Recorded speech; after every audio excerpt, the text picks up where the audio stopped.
সমস্যাটি যখন উদ্ভব হয়েছে বাংলাদেশ ছাত্রলীগ এটি নিয়ে পলিসি লেভেলে আলোচনা করছে। সংশ্লিষ্ট সকল কর্তৃপক্ষের সঙ্গে আমরা কথা বলেছি, শিক্ষার্থীদের যৌক্তিক দাবি দাওয়াগুলো আমরা তুলে ধরেছি এবং একই সঙ্গে দায়িত্বশীল ভূমিকা পালন করে। এবং আমরা দেখুন, যেহেতু এই আন্দোলনের কোনো প্রতিপক্ষ নেই, এই আন্দোলনে কিন্তু সকল পক্ষই আন্দোলনের অংশীদার বলে আমরা মনে করি, যে কারণে আমরা কিন্তু শুরু থেকে আহ্বান জানিয়েছি যে জনদুর্ভোগ তৈরি করে এ ধরনের কর্মসূচি কেউ যেন গ্রহণ না করে।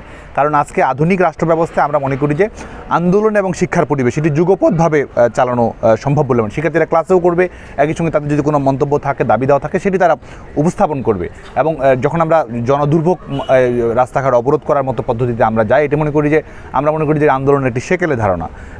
কারণ এটির কারণে কিন্তু জনদুর্ভোগ তৈরি হয়।